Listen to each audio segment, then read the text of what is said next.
আমার আদরের ছাত্রছাত্রীরা, তোমাদের সাথে আমি বেশ কয়েকটা ক্লাস করে ফেলেছি। ভক্তিবাদী আন্দোলন নিয়ে আমরা এতদিন পড়াশুনো করেছি। ভক্তিবাদী আন্দোলনের বিভিন্ন সাধক সম্পর্কে আমরা ক্রমাগত জেনে চলেছি। রামানুজ, রামানন্দ, কবির প্রভৃতি ভক্তিবাদীদের কথা আমরা এতদিন পড়েছি। আজকে আমরা ভক্তিবাদের যে উদ্বোধকের কথা জানব বা ভক্তিবাদী যে সাধকের কথা জানব, তিনি নিজের মধ্যেই এক অনন্য চরিত্র ছিলেন। ভক্তিবাদের অন্যতম প্রবক্তা বা অন্যতম উদ্বোধক ছিলেন শ্রী চৈতন্যদেব। শ্রী চৈতন্যদেব সম্পর্কে আলোচনা করতে গেলে বা বলতে গেলে প্রথম যে কথাটা অন্তত আমার মনে আসে, যে পথটা, তা কবি গোবিন্দ দাসের, যিনি ষোড়শ শতকের শেষ ভাগের কবি, তার লেখা একটা সুন্দর পদ আমার মনে পড়ে। নীরদা নয়না নীর ঘন সিঞ্চনে পুলক মুকুল অবলম্ব শ্বেত মকরন্দ বিন্দু বিন্দু চুয়ত বিকশিত ভাব কদম্ব। ব্রজবুলি ভাষায় এই পদাবলীটি রচিত। আমি যদিও বাংলার ছাত্রী নই, কিন্তু তবুও এই পদগুলি তো সকলের। এখানে বাংলা ইতিহাস বা অন্যান্য বিষয়গুলি আলাদা মাত্রা রাখে না। সাহিত্যের ইতিহাস তো সকলের, সেখানেও কিন্তু দেখো সাহিত্যের সঙ্গে ইতিহাস যুক্ত। তাই এই পদগুলি শ্রী চৈতন্য দেব সম্পর্কে আলোচনা করতে গিয়ে খুব স্বাভাবিকভাবেই চলে আসে।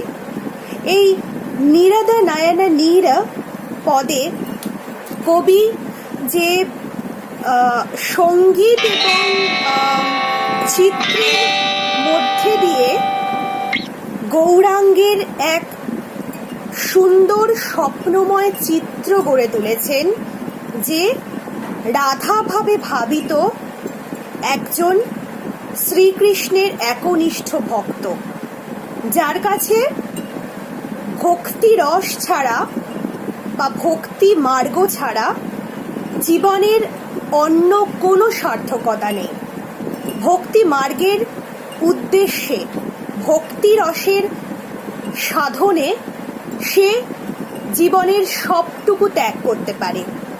সেখানে কিন্তু লিঙ্গ কাজ করে না, সেখানে সে হয়ে যায় রাধা ভাবে ভাবিত জীবাত্মা, যার আকুতি, যার প্রেমাতুরতা বা প্রেমাতুর ভাব, নিজেকে রাধা মনে করে কৃষ্ণের প্রতি, পরমাত্মার প্রতি নিবেদিত এক প্রাণ।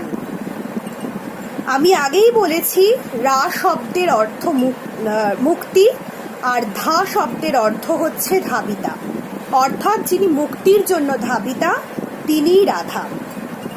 আর কৃষ্ণ, কৃষ্ণ হচ্ছে কৃষ ধাতু থেকে নেওয়া।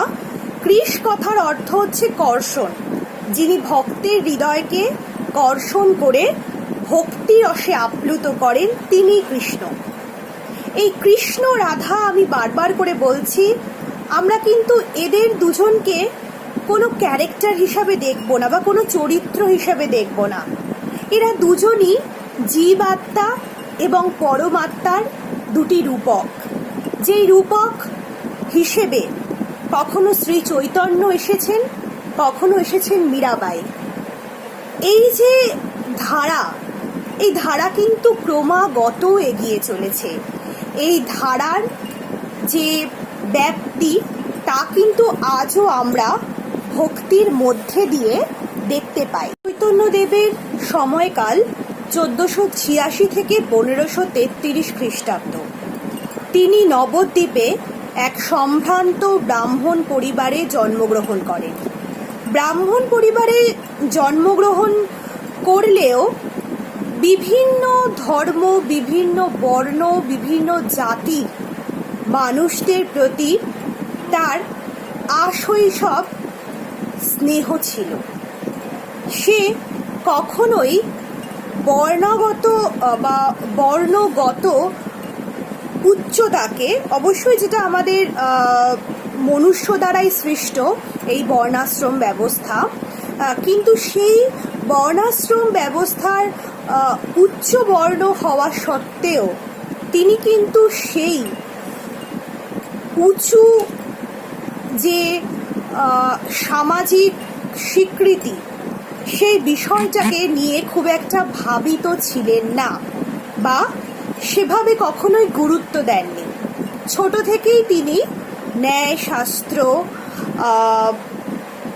দর্শন শাস্ত্রের বিভিন্ন যে শাখা, সেই শাখায় পাণ্ডিত্য অর্জন করেন। সংস্কৃত ভাষা, সেই সংস্কৃত ভাষা শিক্ষার জন্য কিন্তু তার এক তৎপরতা লক্ষ্য করা যায়। সে সময় নবদ্বীপকে মনে করা হতো অক্সফোর্ড ইউনিভার্সিটির সাথে নবদ্বীপের টোলগুলিকে তুলনা করা হতো, কারণ সংস্কৃত শিক্ষা চর্চার কেন্দ্র হিসেবে আমরা জানি যে টোলগুলি ছিল প্রাচীন ভারতের দেশজ শিক্ষার মধ্যে এক অন্যতম প্রতিষ্ঠান বা শিক্ষা প্রতিষ্ঠান। এখন যেরকম আমরা বছর বয়সে তিনি পণ্ডিত ঈশ্বরপুরীর কাছে কৃষ্ণ মন্ত্রে দীক্ষিত হন। কৃষ্ণ মন্ত্রে দীক্ষিত হওয়ার সাথে সাথে বৈষ্ণব ধর্মের যে মূল আদর্শ, অর্থাৎ বিশুদ্ধ প্রেম, ভক্তি, জীবের প্রতি দয়া, তাকে ক্রমাগত আকর্ষিত করতে থাকে। তিনি বৈষ্ণব ধর্মের এই যে মূল মন্ত্রগুলি, সেই মূল মন্ত্রগুলি শুধুমাত্র গুরুর থেকে শুনেই ক্ষান্ত হননি, তার নিজের জীবনের মধ্যে দিয়ে অনুশীলন করতে থাকেন। যেহেতু আমরা বলতেই পারি শ্রী চৈতন্যদেব খুব ভালো একজন ছাত্র ছিলেন। খুব ভালো ছাত্রের একটা গুণ আমি মনে করি, ভালো জিনিস বা কারোর থেকে কোনো ভালো জিনিসকে গ্রহণ করা, অর্থাৎ গ্রহণ এবং বর্জন করার ক্ষমতা একজন প্রকৃত আদর্শ ছাত্রের থাকা উচিত। শ্রী চৈতন্যদেব ঠিক সেভাবেই বৈষ্ণব ধর্মের যে ভালো গুণ, বৈরাগ্য, বিশুদ্ধ প্রেম, জীবে দয়া, অহিংসা, এই বাণীগুলিকে নিজের মধ্যে আত্মস্থ করার চেষ্টা করেছিলেন ক্রমাগত অনুশীলনের মধ্যে দিয়ে। যদি সেই সময়টাকে মনে করি, সেই সময় ছিল কিন্তু বাংলায় সুলতানি শাসনের সময়কাল। হোসেন শাহ ছিলেন তখন শাসক। এই সময় বাংলায় জাত পাত, অস্পৃশ্যতা, ধর্মীয় গোঁড়ামি এক ভয়াবহ রূপ ধারণ করেছিল, যেখানে ব্রাহ্মণদের ব্রাহ্মণত্বকে এতটাই বড় করে দেখা হতো যে অন্যান্য যারা সম্প্রদায় বা অন্যান্য ধর্ম, অন্যান্য বর্ণদের ভীষণ ছোটোভাবে দেখা হতো বা খুব হেয় করা হতো। এটা অবশ্যই ঐতিহাসিকভাবে সত্য, তাই আমি কথাগুলি বলছি। এর মধ্যে একটিও নিজের মনের কথা নয়। এই যে ব্রাহ্মণদের সীমাহীন ঔদ্ধত্য, অবশ্যই সকল ব্রাহ্মণ সম্প্রদায়ের নয়, তবে অধিকাংশদের এই সীমাহীন ঔদ্ধত্য এতটাই ভয়ঙ্কর পর্যায়ে পৌঁছে যায়, অস্পৃশ্যতা, গোঁড়ামি, ধর্মীয় গোঁড়ামি এতটাই ভয়ানক পর্যায়ে পৌঁছে যায়, মানুষে ক্রমাগত হানাহানি, দলাদলি হতে থাকে। তার উপর সেই সময় ছিল সুলতানি শাসন, অর্থাৎ এক বিজাতীয় শাসক শাসন করছে বাংলাকে। মনস্ক বা উদার ভাবনা চিন্তার অধিকারী ছিলেন, কিন্তু আমরা জানি যখন যে রাজা আসে সেই ধর্মই হয়ে যায় আমাদের রাজধর্ম। তোমাদের আমি পড়াতে গিয়ে বারবার এই কথা বলেছি। সেই রাজধর্ম অনুযায়ী সরকারি চাকুরিও কিন্তু নির্ভর করে বা বিভিন্ন সুযোগ সুবিধাও নির্ভর করে। আমরা সেটা সবসময় দেখতে পাই, প্রাচীন যুগ থেকে শুরু করে বর্তমান অবস্থায় আমরা সবসময় এই ধারাটিকে লক্ষ্য করে থাকি।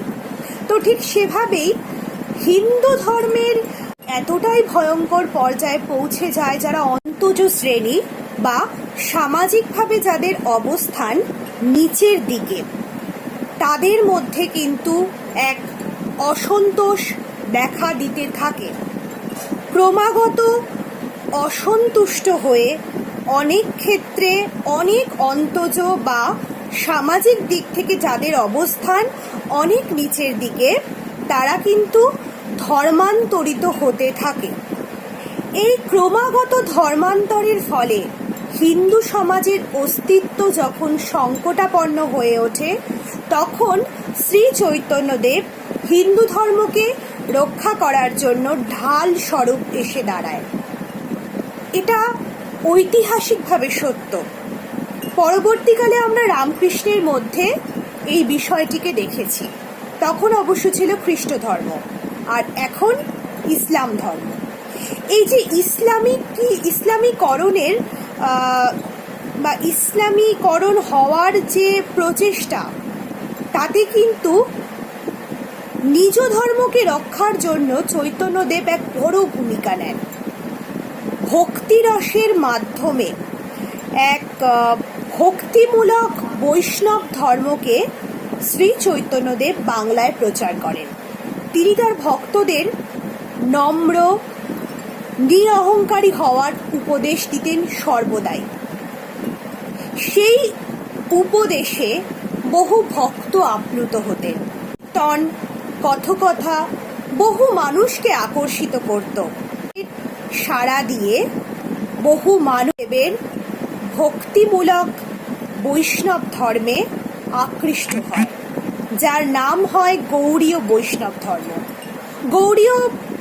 গৌড়ীয় বৈষ্ণব ধর্ম অনুযায়ী প্রত্যেক মানুষই সমান আধ্যাত্মিক শক্তির অধিকারী, আর এই আধ্যাত্মিক শক্তির বিকাশ সম্ভব হয় ভক্তি মার্গের মধ্যে দিয়ে। এই যে সমস্ত মানব কুলকে বা সমগ্র মানব জগৎকে ভক্তিরসের মধ্যে দিয়ে একত্রিত করার যে প্রচেষ্টা, তা কিন্তু শ্রী চৈতন্যদেব আজীবন করে গেছেন। প্রত্যেক মুহূর্তে মানুষকে ভক্তি রসে আপ্লুত করে গেছেন। একজন মানুষ যখন একটা মতবাদ প্রচার করেন বা একটা বিষয় সকলের সামনে রাখে, তখন কিন্তু সেই মানুষটির প্রতি আমাদের সর্বদা একটা ফোকাস থাকে। তাকেও কিন্তু তার জীবন চর্চা বা জীবন চর্যার মধ্যে দিয়ে এই ভাবটিকে অনুশীলন করতে হয় ক্রমাগত, যাতে তার যারা অনুগামী তারা এই বিষয়টির প্রতি আকৃষ্ট হয়। ভক্তিভাবে ভাবিত হয়ে সমগ্র মানব সমাজকে উদ্ধারের যে প্রচেষ্টা, সেখানে ব্রাহ্মণদের একচ্ছত্র অধিকার থাকবে না। থাকবে না কোনো জাতপাত, থাকবে না কোনো ধর্মের নিয়ম বেড়াজাল। সেখানে শুধুই থাকবে নম্র ভদ্র ব্যবহার, থাকবে শুধুমাত্র প্রেম, থাকবে ভক্তি। যেই ভক্তি দিয়ে জীবাত্মার সাথে মিলন সম্ভব হবে। এখানে শ্রী চৈতন্যদেব বারবার করে বলার চেষ্টা করেছেন, সকল মানুষের মধ্যেই সমান আধ্যাত্মিক শক্তি আছে। সেই শক্তিকে বিকশিত করার জন্য প্রয়োজন নেই কোনো রকম ধর্মীয় হোতাদের বা ধর্মীয় প্রতিষ্ঠানের শুধুমাত্র ভক্তের ভক্তির মধ্যে দিয়েই ঈশ্বরকে লাভ করা সম্ভব। তিনি জাত পাতের ঊর্ধ্বে উঠে যে মানবতাবাদ প্রচার করেছিলেন, তাতে বহু মানুষ, ধনী থেকে শুরু করে দরিদ্র, বহু ধর্ম বর্ণ জাতির মানুষ আকৃষ্ট হয়ে তার প্রচলিত গৌড়ীয় বৈষ্ণব ধর্মের প্রতি আকৃষ্ট হয়েছেন।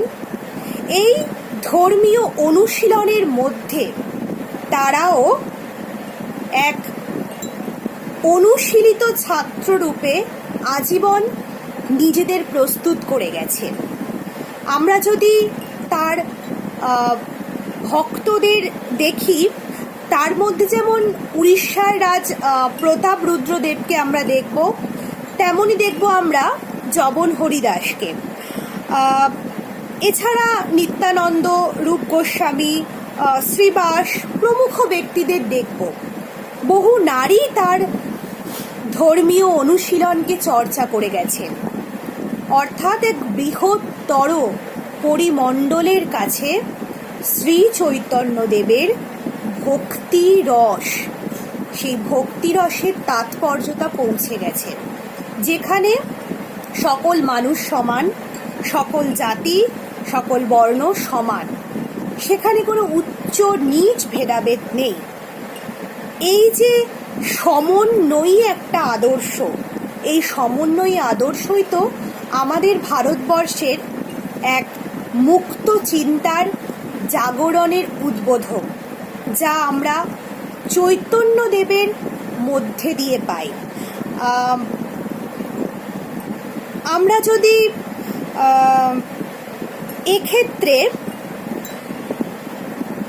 ডক্টর সুকুমার সেনের কথা ধরি, তাহলে সুকুমার সেন মন্তব্য করছেন যে বাঙালির যে নবজাগরণ হয়েছিল, সেই নবজাগরণের প্রথম সূত্রপাত হয়তো শ্রী চৈতন্যদেবের হাত ধরেই হয়েছিল।